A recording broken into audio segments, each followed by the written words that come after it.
Welcome to Season 5 of Far Reach Voyages, where we share our love of sailing and adventure travel.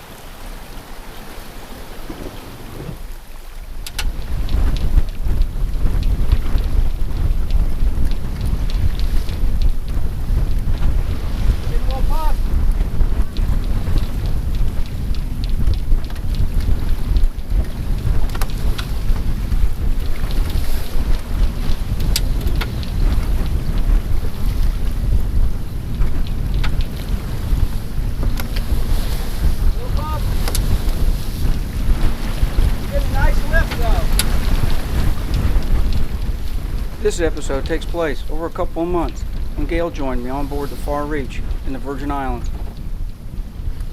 We have 2 kids in college not far from where we live in North Carolina, so we don't roam too far during the school year. It's easy for her to fly in and out of the Virgin Islands. I didn't shoot a lot of video during her visit, and YouTube's not a great format for showing still photos except when they add to the story. I think it's useful for viewers to remember all the videos you've seen from Season 1 to the end of Season 5 were filmed before I had an active channel. So I haven't been able to incorporate what I've learned after I started editing and uploading. That'll come in Season 6.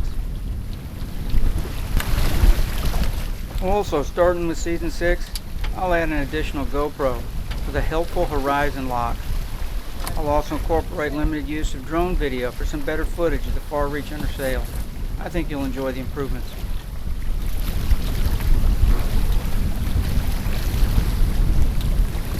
Back in a minute.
We've sailed into a short, stiff squall.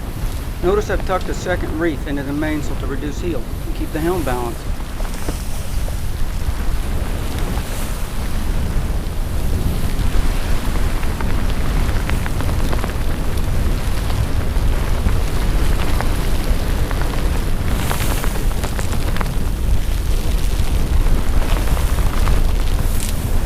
I have the working jib up and a double reef mainsail. The squall's not too bad, maybe 22, gusting 28 to 30. If this was going to last a long time, I'd drop the jib and hoist the staysail, but it won't last long. Notice how, with all that heeling, the tiller is centered and the helm is perfectly balanced. I've eased the mainsail to compensate for the size of the working jib. If I was flying the staysail instead of the working jib, the main would be sheeted in nearly flat. Understanding sail trim and helm balance is one of the most important skills you can have as a sailor. It turns your boat from a poorly trained plow horse into a thoroughbred.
Gayle is a very competent heads-up sailor and knows the far reach well.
We circumnavigated St. John twice more during her visit. We relaxed and just spent time together. We swam and read. We hiked trails ashore as often as we could. We made bread and visited with friends. We found a secret lagoon we enjoyed rowing into at dusk, where we drifted and watched the seabirds fly into roost.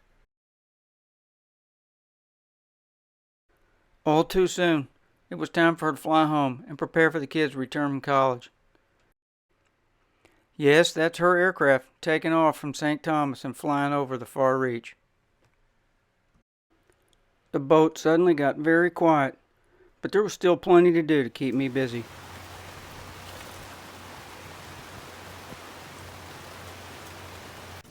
Soon after Gayle left, we had a couple of days of unsettled weather, and I was able to work on my rain collection system.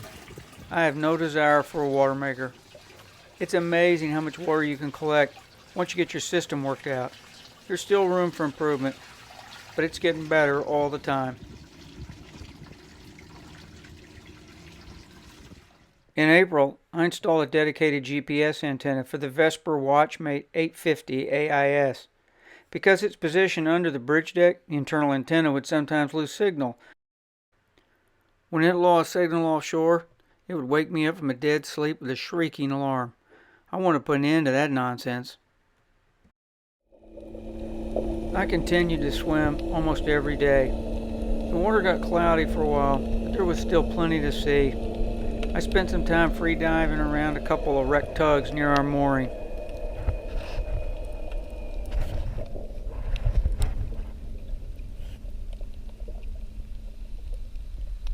One day, I managed to catch this little lobster with a snare, but I had to let him go because he was too small.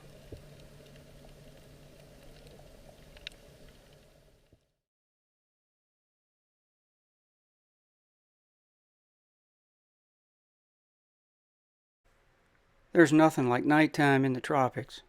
The temperature is about 72 degrees. It's perfect for sleeping. There's a cool breeze blowing through the boat with the hatches open. The cumulus clouds just drift by, and any worries you have disappear. All these photos were taken with an iPhone. Look at the intensity of this moon shadow.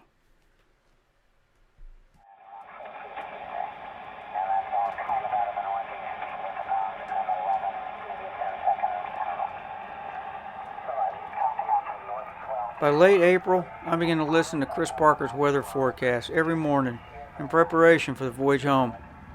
I downloaded and studied NOAA's surface analysis predictions, but as to be expected, there was little wind north of the Virgin Islands. I started reading an anthology of Bill Tillman's 8 sailing and mountain exploration books. What an incredible adventurer. He was the real deal. If you're not familiar with Bill Tillman, do yourself a favor and dive into his amazing life. If you pay attention, you can learn a lot about offshore sailing and high-latitude expedition decision-making. I also spent a couple hours every day reviewing celestial navigation. I took a series of star shots, reduced them, and plotted them out. I climbed and inspected the rig. It looked like I would have a window in early May to start the voyage home. However, there was going to be trouble I hadn't counted on. But to find out about that, you'll have to watch the next episode of Far Reach Voyages. If you enjoyed this episode of Far Reach Voyages, let us know in the comments. Also, consider liking and subscribing, as it tells us you'd like to see more videos and it helps the channel grow. See you in the next episode.